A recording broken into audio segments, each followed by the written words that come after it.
Ladies and gentlemen, good morning and welcome back to our channel once again. William Ruto is in panic mode. His allies from the mountain are in tears because yesterday William Ruto convened an urgent meeting with leaders from the mountain at State House in Nairobi. Ndindi Nyoro boycotted that event. Why do you think Ndindi Nyoro, for the first time ever, boycotted William Ruto's event? Because we all know that William Ruto is supposed to embark on a tour of the mountain. And according to the program, one of the areas William Ruto was going to focus on is Murang'a County. One of the questions William Ruto is going to be confronted with is the question of Ndindi Nyoro. Why he removed Ndindi Nyoro as the chair of the budget committee.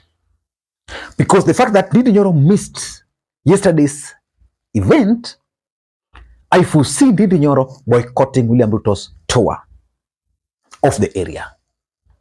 In this video, I want to reveal to you guys why Ndindi Nyoro boycotted William Ruto's meeting at State House. Before we do that, for those who are watching this channel for the first time, please take a second or two, click that subscribe button so that next time we produce a video like this, YouTube will automatically notify you. And to the subscribers, I want to continue thanking you guys for your continued support. Because without that support, this channel cannot be where it is. Ladies and gentlemen, let us dive in. William Ruto is embarking on a tour of the mountain. Since the impeachment of Rigathi Gachagua, William Ruto has never stepped into the mountain in the name of early campaigns. He's been doing it in other regions, but he has avoided the mountain. He's now planning to go to the mountain. But William Ruto is facing serious challenges ahead of the tour. There is the question of Rigathi Gachagua's impeachment, which has actually spoiled the ground for him. Justin Muturi is also on his way out of his side. He has already withdrawn his party from Kenya Kwanza. He's still a cabinet secretary. Of course, that's also a wrong signal. But the move by Ndindi Nyoro is what has shocked Kenyans. Because the fact is that Ndindi Nyoro was removed as the chair of the budget committee. He called for a press conference and he explained to Kenyans that the last time he spoke with William Ruto was in October last year. So which means maybe even yesterday's event, he might not have been invited.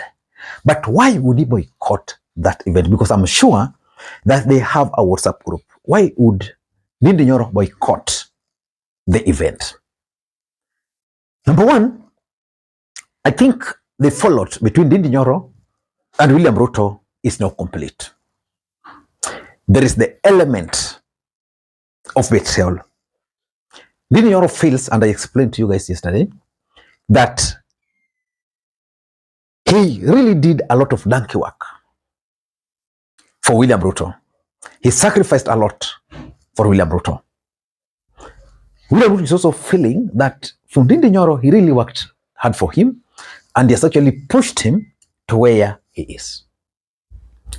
So now the fact that these guys have fallen out and it's not public, because Ndindi Nyoro was actually in his constituency yesterday and the other day but one, where he actually warned William Ruto. Na ndio mimi mkanieleza mkinilea ni vizuri na heshimu watu wote. Na ndio maana hata muhula yangu ya kwanza, hata kama tulifanya siasa ambayo ilikuwa very high octane, hata kama we were criticizing government, nilijaribu sana nisitukane mtu. Criticizing sio kutukana. Sio. Na kwa hivyo hata saa hii mimi nikiwa mbunge wa Kiharu, mimi nitaendelea kuheshimu watu. Lakini isikuja siku moja mtu aone heshima anapewa afikirie watu wako na uoga.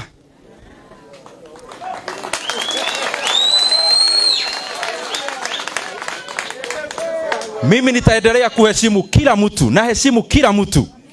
Na mimi sina shida na mtu afanye kazi yake, mimi nafanya yangu, yule mwingine yake, kwa sababu wananchi ndio tunatumikia. Lakini kitu moja naona hakuna haja ya kufanya ni unarusha hii maneno na mimi narusha hii. Hata tukirushiana maneno haitasaidia wananchi wa kwako, haitasaidia wananchi wa kwetu. Na kana hiyo pia haitakumbukwa miaka ambayo inakuja. Ile itakumbukwa ni ile kazi ambayo tunafanya. So mimi nitabauliza kwa heshima, muendelee kutushikilia. Na mimi nawashukuru. Najuanga mnanishikilia. Na najuanga mnaniombea. Kwa sababu mimi hapa duniani, let me tell you, kama watu wangu, wazazi wangu na my brothers and sisters. So the fallout is now public. I think now Ndindi Nyoro is now getting the courage to start challenging William Ruto. So the fallout is now real. Number two, politics is normally local. I've always told you that I might not really know Ndindi Nyoro's game plan for 2027. Because in politics, I've always told you, it's always about two constant: interest and betrayal. But I've been studying Ndindi Nyoro, and deep down something always tells me that Ndindi Nyoro could actually be a presidential candidate in 2027. Mount Kenya presidential candidate with the full backing, either through his knowledge or without his knowledge, full backing of President William Ruto. Because if there's one thing which is giving William Ruto serious political headache as we speak, is Mount Kenya. A united Mount Kenya is very dangerous for William Ruto. The truth is, William Ruto would be comfortable if the mountain was divided. So far, Rigathi Gachagua has managed to consolidate the mountain fully. So Ruto is working on a scheme of trying to divide the mountain. He has tried dividing the mountain using east, west, has not worked. Now, Ndindi Nyoro can be told, please run for the presidency. And for Ndindi Nyoro to run for the presidency and with the support of the mountain, he must not be with William Ruto on one side. So I think Ndindi Nyoro has also realized that the ground is totally anti-William Ruto. And therefore, aligning with William Ruto is not going to serve his political interest. The truth of the matter is that with all the development Ndindi Nyoro has done in Kiharu,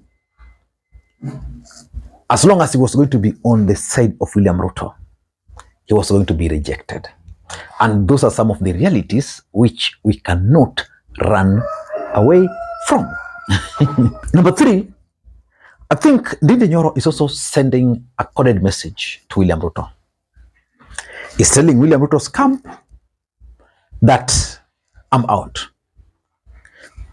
I've operated with some of these political leaders. Anytime they are invited to State House, some of them will even leave their beds and rush there. They normally value State House so much. Now we are talking of Ndindi Nyoro, not any other person. A person who has not talked to Ruto since October, being told there's a meeting in State House. Then he decides, your meeting, I'm not coming. What does that mean? He's communicating. Ndindi Nyoro is telling anybody who cares, in case it's not a project, he's telling them that for me, I am no longer part and parcel of William Ruto's team. In fact, let us give Ndindi Nyoro 3 months. If it's not Ruto's project, in the next 3 months, it's going to exit Kenya Kwanza. Number 4 is the 2027 politics. Just like I was trying to explain to you guys, Ndindi Nyoro is a politician And in politics, the constant is interest and betrayal. What is Ndindi Nyoro's political interest in 2027? Are they converging with those of William Ruto? They are not converging. That's the fact. So which means Ruto is praying that in 2027, he wins or he gets re-elected. Then that's going to be the end of story for William Ruto. For Ndindi Nyoro is sitting somewhere and looking ahead. Looking ahead would mean that he must remain politically relevant in 2027. Because what would be the need of supporting William Ruto then losing? Because William Ruto has proven to the mountain that he can even appoint you a cabinet secretary, then in the next 2 or 1 year, you are kicked out. Ndindi Nyoro can opt to still remain the member of parliament for Kiharu. He can still remain the senator for, he can contest to become the senator for Kiharu. Ndindi Nyoro can actually run for the Murang'a gubernatorial seat. If not, he can come to Nairobi. Because so far, the Rigathi Gachagwa's camp have captured the imagination of the mountain in Nairobi. But they have a big challenge. So far, they don't have a credible candidate. The candidate they have, Honorable Gakuya, is not credible enough. So I can tell you, Ndindi Nyoro can decide that, okay, I'm coming to Nairobi because he wants to craft that national image. He comes to Nairobi, come with the track record from Kiharu, then use it to win the seat. Then it's going to remain relevant. So for me, it's about 2027 because supporting Ruto would mean Ndindi Nyoro is going to lose. Whether it's going to, the truth of the matter is that all those MPs supporting William Ruto from the mountain, very few people, very few of them, I can say less than 5% of them will make it back to parliament. let's increase the number to 10%. Yeah. Only if there are 20, only 2 of them will make it. So 2027 politics is very, very important. And lastly, the betrayal. The truth of the matter. And this is now in the public domain. Ruto removed Ndindi Nyoro from the budget committee. The other truth is that Ndindi Nyoro really worked hard for William Ruto. Ndindi Nyoro was the first MP to be arrested by Uhuru Kenyatta. Let me ask you, if Ndindi Nyoro had stood with Uhuru Kenyatta, let's say Rigathi Gachagua stood with Uhuru Kenyatta, what do you think would have happened in Mount Kenya? Of course, if the two had stood with Uhuru, it would have meant that others would have also stood with Uhuru. Raila would be the president today. So Ndindi Nyoro feels that he really campaigned for Ruto. They did everything, and they don't deserve to be treated like second-class citizens. Ladies and gentlemen, I don't know what you think, but for me, the fallout is real. The fact that Ndindi Nyoro can boycott William Ruto's event for the first time since they started their politics is significant. Until next time, this is Lee Makwiny. By the way, I'm coming back with the details of State House meeting. Bye-bye.